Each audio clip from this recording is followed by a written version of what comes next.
25 دسمبر کو عیسائی لوگ حضرت عیسیٰ علیہ السلام کی ولادت کی خوشی مناتے ہیں۔ یہ بات یاد رکھنا کہ عیسیٰ علیہ السلام کی ولادت کی تاریخ معلوم نہیں، ولادت کی تاریخ تو دور کی بات ہے، ولادت کا سن بھی معلوم نہیں کہ کس سن کے اندر حضرت عیسیٰ علیہ السلام کی ولادت ہوئی ہے۔ یہ جو 25 دسمبر کو کرسمس مناتے ہیں، عیسیٰ علیہ السلام کی ولادت کی خوشی مناتے ہیں،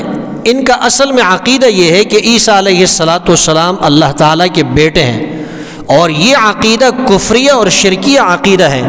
اللہ فرماتے وقالت النصارى المسیح ابن اللہ، عیسائیوں نے کہا کہ عیسیٰ علیہ السلام اللہ کے بیٹے ہیں، اور یہ اتنا خطرناک عقیدہ ہے کہ سورہ مریم کے اندر آیت نمبر 88، 89 اور 90، 91 کے اندر اللہ تعالیٰ نے فرمایا یہ اتنی گناہ والی بات ہے، یہ اتنی بڑی گالی ہے کہ اللہ تعالیٰ کو جو گالی یہ دی جا رہی ہے